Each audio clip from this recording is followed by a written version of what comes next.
프랑스의 저항시인 르네 샤르라고 하는 사람이 이런 말을 한 적이 있습니다. 시간은, 인생은 과수원 같기도 하고 사막 같기도 하다.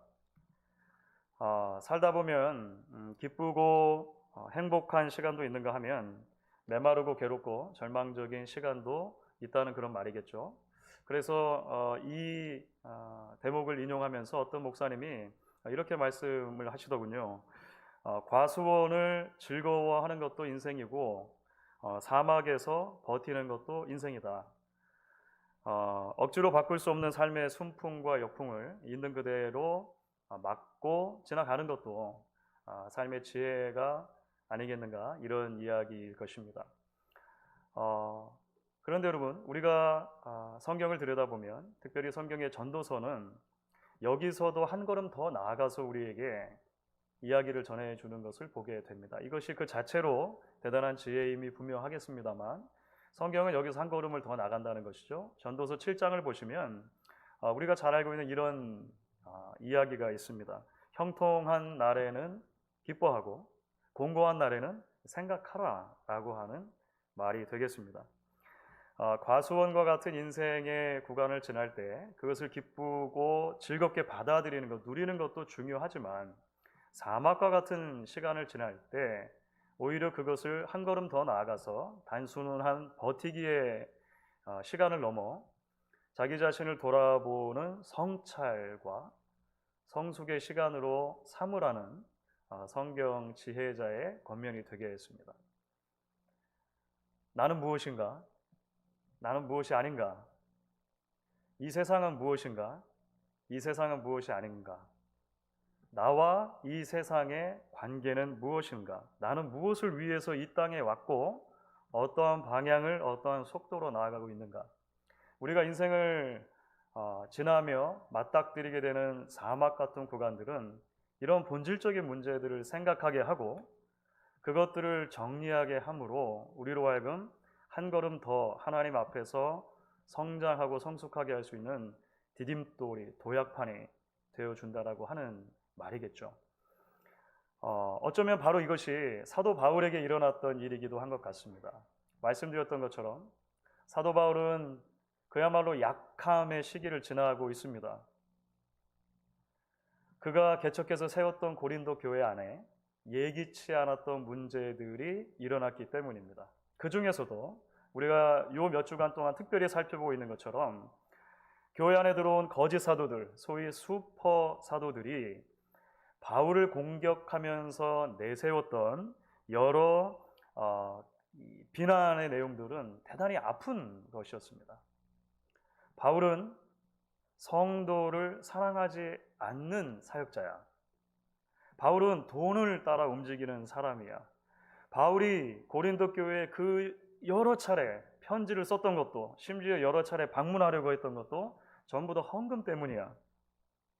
바울에게 있어서 사람은 사역을 위한 도구일 뿐이야. 이런 많은 비난들이 있었다는 것이죠. 이것들 때문에 못내 바울은 마음이 아팠고, 특별히 이 비난에 동조하는 여러 고린도 교회 성도들 때문에 마음이 아팠다는 것입니다. 하지만 바울이 그러한 공고한 시간, 자신의 인생에서 맞닥뜨린 사막과 같은 시간이겠죠. 그런 시간들을 지나면서 단순하게 억울함과 분노의 감정을 넘어서 자기 자신의 내면을 들여다 보았던 것 같습니다. 단순하게 위기를 모면하기 위해서 변명을 늘어놓기 위해서가 아니라, 이제 그렇게 오랜 시기를 지나며 마음속에 갈무리해 놓은 자기 자신의 삶과 사역의 본질에 대해서 담담한 필체로 이제 다시 편지를 쓰게 되는 것이죠. 그 편지가 사실은 우리가 올 들어 후반부에 계속해서 살펴보고 있는 고린도 후서 말씀이 될 것입니다. 오늘 우리가 함께 읽은 본문은 이제 우리가 지난 몇 주 동안 함께 살펴보았던 소위 말하는 바울의 바보 설교의 결론에 해당합니다. 바보 설교의 결론에 이어서 이제 마지막 몇 마디를 더 덧붙이게 되는 것이죠. 앞선 글에서 보면 바울이 세상의 어리석은 자들의 자랑 또는 슈퍼 사도들의 자랑이라고 하는 이 형식을 빌어서 자기 자신에게 있어서 진정한 자랑이 무엇인가를 이야기를 했습니다. 내가 왜 강함이 아니라 약함을 자랑할 수밖에 없는지, 내가 왜 부요함이 아니라 가난에 대해서 자랑할 수밖에 없는지, 내가 왜 성공이 아니라 고난에 대해서 자랑할 수밖에 없는지, 가장 본질적으로 내가 왜 내가 아니라 예수를 자랑할 수밖에 없는지 바울은 이야기를 했다는 거예요. 이런 논리의 흐름으로 보면 이제 바울이 소위 바보 설교의 결론에 해당하는 오늘 말씀에서 결국은 자기 자신의 사명과 관련된 주제를 언급하는 게 우연이 아닐 것입니다. 오늘 함께 읽은 본문은 일종의 바울에게 있어서 사명 선언문과도 같다고 볼 수 있습니다. 공고한 날을 지나면서 마음속에 정리한 자신의 삶과 사역의 원리를 이제 선언을 하고 있는 것이죠. 그렇다면 이 바울의 사명 선언문의 핵심이 무엇일까요? 그리고 그것이 오늘을 살아가는 우리들에게 어떤 의미로 다가오고 적용될 수가 있는 것일까요? 오늘 바울의 고백을 우리가 들여다보면 알게 됩니다. 그의 삶과 사역에 크게는 두 가지의 기둥이 있다는 것입니다. 두 가지의 축이 있다는 것입니다. 하나는 그리스도라고 하는 축이고 다른 하나는 사람이라고 하는 축입니다. 예수 그리스도는 그의 사역과 삶의 동기가 되고 사람은 그의 사역과 삶의 방향이 된다는 것을 우리는 보게 돼요. 무엇보다 먼저 오늘 우리가 함께 읽은 말씀 속에 바울이 거듭해서 말하는 대목에 우리의 시선이 머물지 않을 수 없습니다. 그것은 뭐냐면요, 바울의 삶과 사역의 중심에 늘 바울은 일보다 사람을 두고 있다는 것입니다. 어떤 성취나 이루는 것 이전에 사람 자체에 대해서 바울은 늘 관심을 기울이고 있다는 것을 오늘 말씀을 통해 보게 된다는 거예요. 특별히 14절 말씀을 보면 그것이 아주 극적인 언어로 나타나 있습니다. 14절 말씀인데 오늘 같이 한 목소리로 먼저 14절 읽어보도록 하겠습니다. 보라, 내가 이제 세 번째 너에게 가기를 준비하였으나 너에게 폐를 끼치지 아니하리라. 내가 구하는 것은 너희의 재물이 아니요 오직 너희니라. 어린아이가 부모를 위하여 재물을 저축하는 것이 아니요 부모가 어린아이를 위하여 하느니라 라고 하는 말씀입니다. 지난주 동안에 읽게 된 아주 흥미로운 신문기사 하나가 있습니다. 지난달, 한 달 전 정도에 한국의 부산에 있는 한 대학 앞 카페에 이런 그 안내문, 공지문이 하나 붙었다는 것입니다. 멀리서 여러분 잘 안 보이시죠? 이게 이제 그 안내문 그대로인데요. 맨 위에 뭐라고 써 있냐면 No Professor John, 노 교수 존인 거예요. 그 밑에 보면 이런 말입니다. 다른 손님들의 편안한 이용을 위해 공공대학교 정규직 교수님들은 출입을 삼가주시길 부탁드립니다. 혹시 입장하신다면 절대 스스로 큰 소리로 신분을 밝히지 않으시길 부탁드립니다. 이런 안내문이 붙었다는 거예요. 물론 뭐 이전에도 아동 출입을 금하는 노 키즈 존 이런 거 들어보셨죠? 청소년들의 출입을 금하는 노 스쿨 존 이런 것을 내붙인 식당들이나 뭐 그런 카페들이 있었다고 해요. 그런데 노 교수 존이 생긴 거는 처음이라는 거죠. 도대체 어떤 일이 있었던 것일까요? 그 사장은 말합니다. 교수님들의 갑질 때문이라는 거예요. 네. 가게를 오픈한 이후로 몇 차례 소위 말하는 이제 그 민폐를 끼치는 진상 손님들이 있었는데 100% 전부 다 그 학교의 교수님들이셨다는 거예요. 내가 이 앞에 있는 학교 교수인데 라고 하면서 오셔서 직원들에게 무례하게 대하고 또 부당한 요구를 하고 이런 일들이 자꾸 생겼다는 거예요. 그래서 어쩔 수 없이 이게 차별일 수도 있지만 어쩔 수 없이 이제 그런 위치를 이용한 부당한 요구들, 갑질에 대해서 반발하는 심정으로 그런 노 교수 존, 노 프로페서 존이라고 붙였다라고 하는 것입니다. 반응들을 보니까 긍정적인 반응도 있고 부정적인 반응들도 있는 것 같아요. 뭐 긍정적인 반응이 이런 것이죠. 약자를 차별하는 것은 잘못됐지만 강자의 입장에서 함부로 이렇게 갑질하는 사람들에 대해서는 적절하게 처리를 한 것 같다라고 뭐 말하는 사람도 있었고요. 어떤 차별도 정당화되어서는 안 된다는 나의 신념을 흔들리게 하는 차별이다. 무슨 말씀인지 알겠어요? 잘 차별했다 이런 의미로 이야기한 거겠죠. 물론 이제 부정적인 반응도 있습니다. 그래도 차별은 차별이다. 그렇게 하면 안 된다. 특별히 일부의 어떤 행동을 가지고 너무 크게 확장해서 전체로 확대하는 것은 조금 무리가 있지 않는가 이런 이야기도 있었어요. 그 주인이 원래 무슨 이렇게 악의를 가지고 그렇게 한 것이 아니기 때문에 한 달 정도 지나서 이제 그 안내문을 스스로 뗐다. 가장 최근에 이제 그런 이야기도 들었습니다. 사랑하는 여러분, 뭐 언젠가도 말씀드린 것처럼 갑질이 비단 어제 오늘에 일이겠습니까? 그런 단어만 없었을 뿐이지 사실 인간 역사가 존재하는 모든 시기 동안에 사람을 목적이 아닌 수단으로 삼아서 갈취하고 부당하게 대하는 일들이 있어 왔습니다. 자, 그런데 놀라운 것은 사실은 고린도후서의 맥락 안에서 보면 바로 그것이 슈퍼 사도들의 행동이었다고 하는 것입니다. 슈퍼 사도들의 태도였다는 것이죠. 우리가 지난주 바울의 바보 설교의 본문에 해당하는 말씀을 함께 나눌 때 사실은 바울이 이런 언급을 한 적이 있습니다. 고린도후서 11장 19절과 20절이에요. 이것은 대부분 신학학자들이 동의하는 것처럼 사실은 바울이 슈퍼 사도들을 염두에 두고 말하는 거예요. 뭐라고 말하는지 한번 보십시오.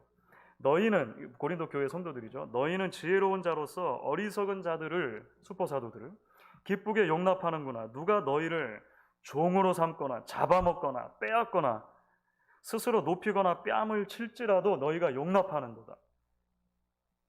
사실 실제로 고린도 교회 성도들을 착취한 것은 슈퍼 사도들이었다는 거예요.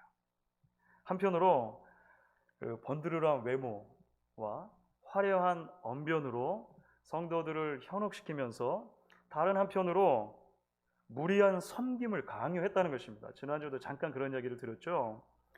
내가 이래봐도 엄청난 사도인데 라고 하는 것을 이야기하면서 그들에게 무례를 일삼고 무리한 요구들을 서슴지 않았다는 거예요. 자, 여러분, 그런 슈퍼 사도들의 갑질과 비교했을 때 오늘 본문에서 사도 바울이 고린도 교인들에게 말하는 내용을 보면요, 너무나 대조적이라는 것을 보게 돼요. 오늘 말씀 전체에서 바울이 비슷한 단어를 몇 가지로 바꿔서 사용을 합니다. 그것이 폐를 끼치다, 짐을 지우다, 이득을 취하다 이런 용어입니다. 갑질이라는 그 다시 말하면 뭐 민폐라고 하는 것과 연결되는 것이죠. 그런데 어떤 맥락에서 말하는 것이냐면 13절을 보면 사실 이 말 하려는 거예요. 여러분, 제가 여러분들에게 폐를 끼친 적이 없습니다. 를 말하는 거예요. 앞으로도 나는 여러분들에게 폐를 끼치지 않을 것입니다. 14절입니다. 나는 지금까지 속임수로 여러분들의 이득을 취한 적이 한 번도 없습니다. 이게 17절입니다. 심지어 나의 동력자들조차도 내가 나를 대신해서 여러분들에게 보냈던 동료들조차도 여러분들에게 그렇게 이득을 취한 적이 없습니다. 28절 말씀이에요. 수많은 곳에서 바울은 의도적으로 내가 슈퍼 사도들과 같이 여러분을 그렇게 대하지 않았습니다라고 말하는 거예요. 그 이유가 무엇입니까? 그렇죠. 오늘 함께 읽었던 14절 본문에서 말하는 것처럼 바울의 관심은 사람에게있기 때문에 그렇습니다. 내가 구하는 것은 너희의 재물이 아니요 오직 너희니라. 바울이 정말 말하고 싶은 것이 이것이었다는 거예요. 사랑하는 여러분, 바울의 이 고백이 오늘 이 시대를 사는 우리 모두에게도 대단히 중요한 의미로 다가온다고 저는 생각합니다. 장기화되는 팬데믹 속에서 건강한 공동체성의 회복이라고 하는 과제가 우리 모두에게 그 어느 때보다도 절실하게 주어져 있기 때문입니다. 그리고 건강한 공동체성의 회복이라고 하는 것은 결국 사람에 대한 올바른 관심과 태도에서 출발하는 것입니다. 우리가 옆에 있는 지체들을 어떤 시선으로 바라볼 것인가? 우리 교회 공동체를 방문하는 이들을, 처음 문을 두드린 이들을 어떠한 태도로 대할 것인가에 건강한 공동체성의 회복이 사실은 달려있다고 해도 과언이 아닌 거예요. 철학의 용어에 양화라고 하는 개념이 있습니다. quantification. 이것은 무엇이냐면 질적인 가치를 양적인 가치로 치환하는 것을 말하는 거예요. 좀 어려운 말인데 좀 더 쉽게 풀면 이것입니다. 모든 눈에 보이는 것을 우리가 이해할 수 있는 수치로 바꾸는 것을 말하는 거예요. 원래 수치로 잘 안 바꿔지는 것들이 많은데 그것들까지도 수치로 바꿔서 통계적으로 바꾸어 이해하고 생각하려고 하는 태도이죠. 인간의 오랜 역사에서 그런 태도가 있었지만 사실 철학에서는 그것을 근대에 들어서 훨씬 더 많이 나타나는 모습이라고 생각을 합니다. 예를 들면 이런 것입니다. 사랑이라고 하는 개념은 양화할 수가 없는 개념이죠. 수치로 나타내기가 참 어렵습니다. 그래서 기껏해야 우리가 부모님의 사랑은 넓은 바다와 같습니다. 스승의 은혜는 하늘같이 높아서 이 정도로 표현하는 거예요. 그런데 예를 들어서 아주 단순화시키면 양화로 하면 이렇게 되는 것입니다. 누군가 나에게 10불짜리 선물을 사주면 10%의 사랑이고 50불짜리 선물을 사주면 50%의 사랑이고 100불 이상의 선물을 사주면 100% 사랑이다 라고 말하면 이것은 양화한 것이죠. 무슨 말씀인지 이해가 되시겠죠? 양의 가치로 바꾼 것입니다. 여러분 본래 사람도 양화할 수 있는 대상이 아닙니다. 우리는 누군가에 대해서 저 사람은 10%의 가치를 가지고 있는 사람이다. 20%의 가치를 가지고 있는 사람이다. 90%의 가치를 가지고 있는 사람이라고 말할 수 없는 거예요. 사람은 그렇게 말할 수 있는 존재가 아니죠. 그런데 어느덧 우리는 사람도 양적인 가치로 치환해서 생각하고 말하려고 하는 유혹들을 받게 되고 실제로 그렇게 한다는 것입니다. 저 사람은 연봉이 얼마짜리인 사람이야. 저 사람은 몇 평짜리 집에 사는 사람이야. 저 사람은 몇 cc짜리 자동차를 타는 사람이야. 라고 그 사람의 가치를 양적인 기준으로 숫자로 판단하는 것에 우리는 어느덧 익숙해진다는 것이죠. 우리가 살고 있는 이 시대가, 우리 자녀들이 앞으로 살아갈 시대가 사실은 곰곰이 생각해 보면 너무나도 많은 경우에 이 양화라고 하는 가치 기준에 의해서 결정들이 되어집니다. 비단 그것이 교회 밖의 모습뿐이겠습니까? 어느덧 교회 안에도 너무나 많은 경우에 이러한 가치의 기준들이 범람에 들어와 있는 것을 보게 돼요. 한 사람을 하나님의 형상으로 하나님께서 구원하신 그 존귀한 존재 자체로 받아들이고 보듬고 함께 하나님의 나라를 건설해 가야 할 교회가 어느덧 성도들도 양적인 가치로 판단을 한다는 것입니다. 그들이 가지고 있는, 그들이 소유하고 있는 은사의 크기에 따라서, 사회적인 지위에 따라서, 부의 유무를 따라서, 자녀의 숫자를 따라서 우리 교회에 얼마나 유익이 될 수 있는가 없는가를 가지고 우리는 어느덧 성도들을 판단하기 시작했다라고 하는 것이죠. 수많은 교회들이 교역자를 모실 때 어떤 기준으로 모시는지, 수많은 교회들이 교회 중직자들을 세울 때 어떤 기준을 가지고 세우는지, 교회 리더들을 세울 때 어떤 시선으로 세우는지 우리가 판단해 보면 알 것입니다. 얼마나 많은 경우에 성경의 원리가 아니라 세상의 양화라고 하는 양적 가치 기준을 따라서 우리가 판단하고 살아가는지 알 수가 없다는 것이죠. 그래서 여러분, 우리는 오늘 바울이 전하는 삶과 사역의 중심이 사람이라고 하는 고백, 이 고백을 무엇이 과연 가능하게 했는가라고 하는 원인을 조금 더 들여다볼 필요가 있습니다. 바울이 과연 불세출의 휴머니스트, 인본주의자라서 그랬는가? 사실 성경은 그렇지 않다고 말하죠. 바울의 삶과 사역의 동기에는 바울 서신 전체와 오늘 말씀에서 이야기하는 것처럼 그리스도의 삶과 사역이라고 하는 가장 기본적인 텍스트가 있다는 것을 우리는 보게 됩니다. 지난주 목요일이었습니다. 그날은 마침 제가 집에서 이제 작업들을 하고 있는데 우리 미국 교회 유치원 널서리 스쿨 디렉터로부터 급한 연락이 왔습니다. 선생님 중에 한 분이 지하실 교실들 복도에서 뭔가 펑 하고 터지는 굉장히 큰 소리를 들었고, 그리고 나서 이제 아주 그 매캐한 연기가 지하실을 막 채우더라는 거예요. 그래서 급하게 아이들을 이제 피신을 시키고 밖으로 대피를 시키고 연락을 한 것입니다. 한 10분 만에 부랴부랴 이제 집에서 교회를 도착했더니 교회 문을 여는 순간 저도 냄새를 맡을 수가 있는 거예요. 뭔가 플라스틱이 타는 것 같은 그런 냄새 있지 않습니까? 제일 염려되는 게 불난 거잖아요. 너무 이제 그 당황스럽고 한 마음으로 이제 그 디렉터와 함께 그 펑 소리를 들었다고 하는 이제 지하에 여러 방들을 다 검사를 하기 시작한 거예요. 여기도 열어보고 저기도 열어보고 밑에도 보일러룸 비슷한 게 하나 있거든요. 거기도 열어보고 아무데도 발견할 수가 없는 거예요. 근데 아시는 분들은 아시겠습니다만 지하실에 이제 그 복도에 썸 펌프가 하나 있습니다. 그 중간에 썸 펌프가 있는데 그 펌프에 가까이 가는데 냄새가 더 이제 많이 나는 거예요.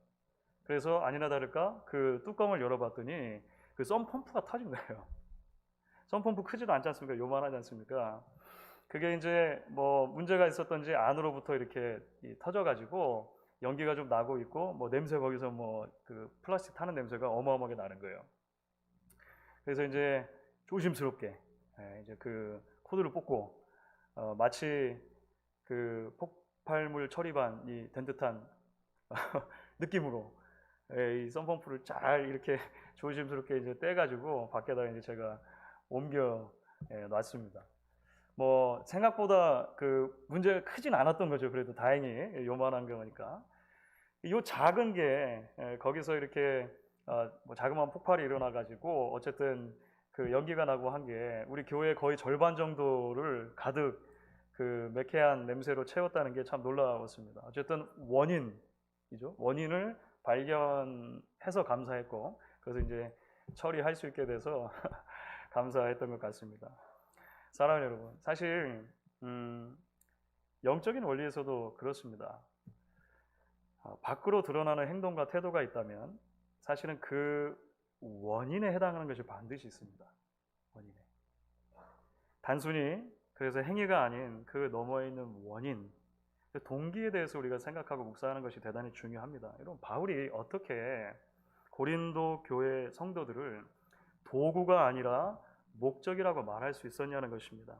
어떻게 담대하게 제가 여러분들에게 구하는 것은 여러분의 재물이 아니라 여러분들 자신입니다. 저는 그 무엇보다도 여러분들을 원하는 것입니다. 라고 바울이 그렇게 말할 수 있었냐는 거예요. 말씀드린 것처럼 그것은 단순하게 바울이 휴머니스트가 나서가 아니라는 것이죠. 우리는 그 답의 열쇠를 오늘 말씀 안에서 살펴볼 수 있고 바울 서신의 여러 부분에 살펴볼 수 있습니다만 아마도 가장 명확한 언어로 우리가 들여다볼 수 있는 것은 빌립보서 1장 8절일 거예요. 여러 곳에 흔적이 남아있고 오늘 말씀에도 있습니다만 빌립보서 1장 8절은 아주 강력한 언어로 그것을 정리해서 이렇게 말해 줍니다. 같이 한번 읽어보도록 하겠습니다. 내가 예수 그리스도의 심장으로 너희 무리를 얼마나 사모하는지 하나님이 내 증인이시니라. 예수 그리스도의 심장으로 모든 사람을 대하는 것, 그것이 바로 바울의 삶과 사역의 원리였다는 것. 이것을 거꾸로 풀면 이렇게 말할 수 있습니다. 바울이 그렇게 살고 사역할 수 있었던 이유는 예수께서 그렇게 살고 사셨기 때문이라는 것입니다. 예수님께서 보여주신 삶과 사역의 모습을 보면 예수님은 있는 그대로의 저와 여러분의 모습을 받아들이시고 있는 그대로의 우리를 위해 죽으신 것입니다. 하나님께서 예수 그리스도를 통해 우리를 구원하실 때 한 번도 구원의 조건을 양화하지 않으셨습니다. 성경을 100번 읽고 와라. 기도를 1000번 하고 와라. 이마만큼의 헌금을 들고 와라. 라고 하나님께서는 우리가 하나님께 나아갈 수 있는 자격을 한 번도 양적인 기준으로 말씀하지 않으셨다는 거예요. 양화하지 않으셨다는 것이죠. 대신에 전혀 그럴 수 없는 상황 속에 하나님께서는 예수 그리스도 안에서 우리를 있는 모습 그대로 받으시고 죽어주십니다. 그것이 로마서 5장 8절과 9절, 7절과 8절에서 말하는 것이죠. 세 번역으로 제가 한번 읽어보도록 하겠습니다. 의인을 위해서라도 죽을 사람은 거의 없습니다. 더욱이 선한 사람을 위해서라도 감히 죽을 사람을 드뭅니다. 그러나 우리가 아직 죄인 되었을 때에 그리스도께서 우리를 위하여 죽으셨습니다. 이리하여 하나님께서는 우리들에 대한 자기의 사랑을 실증하셨습니다. 그래서 바울은 오늘 말씀 가운데 심지어 이렇게까지 이야기했던 것입니다. 14절을 지나 15절 말씀입니다. 15절 말씀 보면 바울도 이렇게 말하거든요. 내가 너희 영혼을 위하여 크게 기뻐함으로 재물을 사용하고 또 내 자신까지도 내어주리니 너희를 더욱 사랑할수록 나는 사랑을 덜 받겠느냐. 바울의 삶과 사역이 예수님의 삶과 사역과 꼭 닮아 있죠. 그렇죠. 우리를 있는 모습 그대로 사랑하신 주님께서 있는 모습 그대로의 우리를 위해 자신을 내어주신 것처럼 바울도 그렇게 살고 사역하겠다라고 고백하고 있는 것입니다. 이미 여러 차례 소개를 해드렸던 것 같은데요. 제가 참 좋아하는 시이기 때문에 정현종 시인의 방문객이라는 시가 있습니다. 방문객. 전문이 이렇습니다. 사람이 온다는 건 실은 어마어마한 일이다. 그는 그의 과거와 현재와 그리고 그의 미래와 함께 오기 때문이다. 한 사람의 일생이 오기 때문이다. 부서지기 쉬운, 그래서 부서지기도 했을 마음이 오는 것이다. 그 갈피를 아마 바람은 더듬어 볼 수 있을 마음. 내 마음이 그 바람을 흉내낸다면 필경 환대가 될 것이다. 이 텍스트를 그대로 놔둬보시면은요, 사실 성경적인 관점은 이 시에서 바람이라고 하는 단어를 예수 그리스도로 바꾸면 됩니다. 예수님의 사랑은 우리 한 사람 한 사람의 과거와 현재와 미래를 있는 그대로 품고 사랑하시고 섬겨주신 것입니다. 과거와 현재, 미래를 낱낱이 다 아는데 있는 모습 그대로를 다 받고 사랑한다는 건 대단히 어려운 일입니다. 그것이 하나님께서 예수 안에서 보이신 사랑이라는 거예요. 그리고 그 예수 그리스도를 흉내낸다면, 닮아갈 수 있다면 그것이 바로 하나님께서 저와 여러분에게 원하시는 참 사랑과 환대의 회복, 공동체성의 건강한 회복이 될 것이라고 우리는 이야기할 수 있을 것입니다. 오늘 함께 말씀을 기억하며 그러한 부름의 자리를 믿음으로 응답할 수 있는 저와 여러분 될 수 있기를 주의 이름으로 축원하겠습니다.